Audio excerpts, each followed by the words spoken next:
സാധാരണ മനുഷ്യന്മാരിൽ നിന്ന് എന്തൊക്കെയോ കുറച്ച് കൂടുതലുള്ളത് കൊണ്ടല്ലേ ഈ ചിത്രത്തിൽ കാണുന്ന ആളെ സൂപ്പർമാൻ എന്നൊക്കെ നമ്മൾ പറയുന്നത്. അത് ചെറിയ ആളായാലും വലിയ ആളായാലും നമ്മളൊക്കെ ഈ ചിത്രം കണ്ടു കഴിഞ്ഞാൽ ഇപ്പൊ തന്നെ പറയും എന്താണ് ഇത് സൂപ്പർമാൻ ആണ്.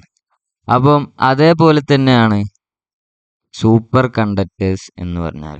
അതേപോലെ തന്നെയാണ് എന്ത് സൂപ്പർ കണ്ടക്ടേഴ്സ് എന്ന് പറഞ്ഞാൽ. അതായത് ഒരു സാധാരണ കണ്ടക്ടർ എന്താണെന്നുള്ളത് നമുക്കറിയാം. സപ്പോസ് ഇതാണ് എ ബി എന്ന് പറയുന്ന ഈ ഒരു ലെങ്ത്തിലുള്ള ഈ ഒരു വയറാണ് നമ്മളെ കണ്ടക്ടർ എന്ന് വിചാരിക്കുക. അവിടെ കറണ്ട് ക്യാരി ചെയ്യുന്നുണ്ട്. ഐ എന്ന് പറയുന്ന കറണ്ട് ക്യാരി ചെയ്യുന്നുണ്ട്. ഐ എന്ന് പറയുന്ന കറണ്ട് ഈ ഡയറക്ഷനിൽ പോകുമ്പം ഇലക്ട്രോൺ എന്തായിരിക്കും ഈ ഡയറക്ഷനിൽ ഓപ്പോസിറ്റ് ഡയറക്ഷനിലായിരിക്കും മൂവ് ചെയ്യുക.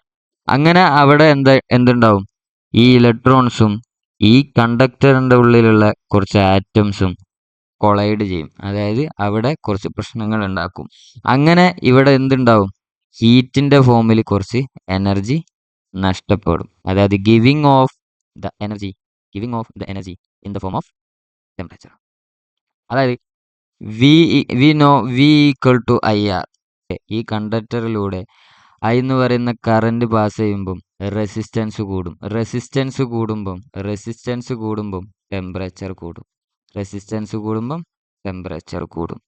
അങ്ങനെ ഈ സാധാരണ കണ്ടക്ടറിൽ എ ബി എന്ന് പറയുന്ന ഈ സാധാരണ കണ്ടക്ടറിൽ എത്രത്തോളം കറണ്ട് പാസ് ചെയ്യാം എന്നുള്ളതിൽ കുറച്ച് ലിമിറ്റേഷൻസ് ഉണ്ടാവും. അപ്പം ഈ ഒരു ലിമിറ്റേഷൻസ് ഒക്കെ മറികടക്കാൻ, അതായത് നമുക്ക് എക്സസ് എമൗണ്ട് ഓഫ് കറണ്ട് കടത്തി വിടണം എന്നുണ്ടെങ്കിൽ ഇവിടെ എന്ത് ചെയ്യേണ്ടി വരും?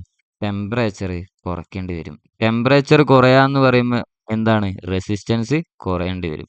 അങ്ങനെയുള്ള ഒരു കണ്ടക്ടർ നമുക്ക് വേണം. അങ്ങനെയുള്ള ഒരു കണ്ടക്ടറിനെയാണ് നമ്മൾ എന്ത് പറയുന്നത്? സൂപ്പർ കണ്ടക്ടർ എന്ന് പറയുന്നത്. ഈ സൂപ്പർ കണ്ടക്ടർ നമുക്ക് മുന്നിൽ എത്തിച്ചു തന്ന ആളാണ് ആര്? ഈ ചിരിക്കുന്ന സുന്ദരൻ.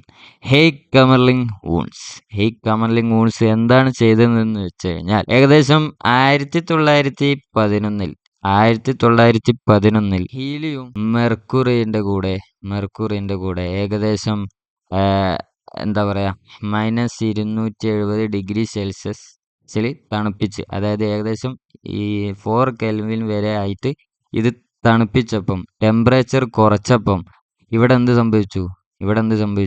കറണ്ട് കണ്ടക്ട് ചെയ്യാൻ തുടങ്ങി വിത്ത് നോ റെസിസ്റ്റൻസ് പറയുമ്പം ഇവിടെ ചൂടുമില്ല, ഒരു ചുക്കുമില്ല, ഒരു ചുണ്ണാമ്പുമില്ല. അങ്ങനത്തെ മെറ്റീരിയൽസിനെ നമ്മൾ പിന്നെ വിളിച്ചു എന്ത്? Super conductors. സോ +2 ഫിസിക്സിൽ ഇതൊക്കെ 1 മാർക്കിനൊക്കെ ചോദിക്കും. അപ്പോൾ നമ്മൾ these are the material in which electric current encounters zero resistance. ഞാൻ പറഞ്ഞു റെസിസ്റ്റൻസ് കുറച്ച് ടെമ്പറേച്ചർ കുറച്ച് ഉള്ള ഒരു, അതായത് കറണ്ട് മാക്സിമം നമുക്ക് കടത്തി വിടാൻ കഴിയുന്ന കണ്ടക്ടേഴ്സിനെ ആണ് എന്ത് പറയുന്നത്? Super conductors. അതാണ് ഇവിടെ പറഞ്ഞത്. These are the material in which electric current encounters zero resistance.